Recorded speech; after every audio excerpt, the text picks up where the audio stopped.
Selamat malam untuk itu semua. Selamat malam. Lagi selamat malam. Selamat malam. Coba kita berikan semangat perjuangan kita. Pro Ecclesia. Pro Ecclesia et Patria. Pro Ecclesia et Patria. Oke, terima kasih. Yang kita hormati bersama Ibu Ketua Depri Cabang Papua bersama jajaran DPC, Steering Komite, Ketua Steering bersama pengurus Steering, Panitia Pelaksana, Koordinator Babin bersama Panitia semua. Ini senior tidak ada, saya wakili senior. Adik-adik, anggota muda, sehingga hadirin sekalian yang saya kasih. Pada tempat yang pertama, saya sekali lagi mengajak kita sekalian untuk memanjatkan puji dan syukur kehadirat Tuhan Yang Maha Kuasa, karena hanya atas berkat kasih penyertaan dan bimbingannya lah maka kita semua kembali berkumpul berhimpun dalam kegiatan pembinaan organisasi dengan keadaan sehat walafiat. Ibu Ketua, adik-adik calon anggota senior, sudah tidak ada yang pimpinan cabang, panitia pelaksana yang saya kasih. Pada tempat ini ada dua hal yang perlu saya sampaikan sebagai alumni. Yang pertama itu tadi digambarkan kurang lebih oleh koordinator MAPI, bahwa adik-adik mereka ini minta maaf kalau kita injak kaki di PMKRI, tentunya kita harus meletakkan banyak hal. Ada teman internal organisasi. Ini ada mereka, semua kita tentunya pernah melalui tahapan pembinaan formal. Ada pembinaan formal berjenjang, namanya MPAB. Kemarin sudah ikut MPAB toh? Ya. Tidak ada yang ikut MPAB toh? Semua ikut. Yang pertama MPAB itu masa penerimaan anggota baru. Jadi semua calon anggota PMKRI itu hukumnya wajib mengikuti MPAB. Nanti kemarin kan ada jeda antara MPAB dan MABIM, pasti sudah browsing itu atau sebelum masuk PMKRI pasti sudah buka-buka di Google lah. Ada cek sendiri terkait dengan pembinaan PMKRI. PMKRI sendiri di seluruh Indonesia kurang lebih sudah sekitar hampir 100 cabang di seluruh Indonesia itu memiliki karakteristik dalam konteks pembinaan masing-masing. Di setiap cabang, di setiap daerah atau di setiap regio itu mereka punya kebiasaan, mereka punya tradisi sendiri-sendiri. Kebetulan di cabang atau buah tradisi kita seperti itu. Ada pros-pros sedikit yang terjadi bagi adik mereka di MPAB kemarin. Itu juga dialami oleh kami juga. Jadi bukan hanya kawan-kawan sendiri yang alami, kami juga alami waktu itu.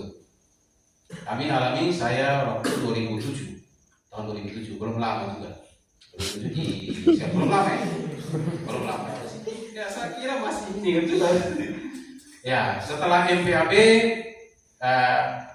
memang proses di MPAB itu prosesnya cukup ya seperti itu di dalam. Intinya kita dalami dengan baik, pasti kita akan ya menimba sesuatu. Setelah MPAB tentunya kita akan cerita banyak hal nanti di hari ini. Setelah MPAB itu tahapan berikutnya pembinaan formal berjenjang. Jadi berjenjang ya. Formal berjenjang berikutnya itu MABIM. Nah MABIM yang sekarang ini masa bimbingan. Tadi adik ketua, ibu ketua sampaikan tadi di pembukaan sidang kehormatan. Ini materi ganda. Juga diakhiri dengan pelantikan anggota muda menjadi anggota saat PMKRI atau buah. Itu akan diakhiri dengan pelantikan bagi kawan sekalian yang ada di sekalian yang lulus sebagai calon anggota. Jadi anggota aktif, anggota sah. Berdasarkan kriteria yang juga itu disusun atau diseleksi oleh steering komite maupun panitia pelaksana. Jadi masa bimbingan sendiri kita semua lalui. Kami juga ikut MABIM juga. Tidak mungkin tanpa MABIM kita langsung dilatih, kan tidak toh. Kita semua pernah mengalami yang namanya MABIM. Memang pilihan lokasinya, mereka contoh begini. Kenapa pilih pembinaan masa bimbingan? Itu sudah sifatnya pembinaan orang dewasa, adalah bagi sifatnya wacana dan seterusnya. Jadi MABIM, akhir dari kegiatan MABIM, akhir dari kegiatan MABIM, kawan mereka akan dilantik menjadi anggota sah PMKRI atau buah, memiliki hak yang sama untuk memilih, untuk dipilih di ini organisasi. Begitu. Tidak ada pengecualian. Jadi semua punya hak yang sama. Contoh adik Robert nanti mau maju ketua PMKRI, maju saja, tidak apa-apa. semua punya hak yang sama. Tidak ada yang membatasi. Karena kita kan ada yang rumah tangga PMKRI, anggaran dasar, atau ketika MPAD kan dapat materi itu, anggaran dasar. Jadi kita punya hak yang sama untuk memilih dan dipilih. Satu orang satu suara, tidak bisa diwakili. Itu akan dilatih menjadi anggota PMKRI dengan nama angkatan. Nah ini yang membedakan kita dengan organisasi lainnya. Contoh saya waktu di 2007 kami dengan nama angkatan Solidaritas. Dan mereka dengan angkatan beda. Begitu. Jadi sebetulnya kenapa pemilihan nama angkatan seperti itu tentunya perenungan atau refleksi kritis dari ketua presidium terhadap rangkaian kegiatan selama MPAB, MABIM dan seterusnya. Itu refleksi kritis ya. Tidak mungkin kita bisik-bisik ibu ketua kalau bisa nama angkatan begini, tidak bisa. Itu lahir dari pertimbangan kritis dari ketua presidium. Setiap angkatan tentunya punya angkatan sendiri. Setelah MPAB, setelah MABIM, kita sudah dilatih kalau kita punya hak yang sama.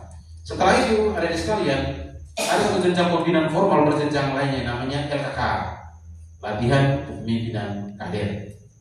Nah, ini nanti kita akan cerita lanjut karena kita dibahas di waktu juga.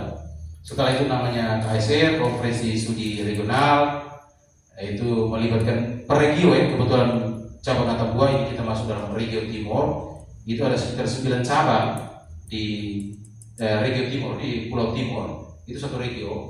Jadi ada satu penanggung jawabnya, satu pimpinan namanya Komda.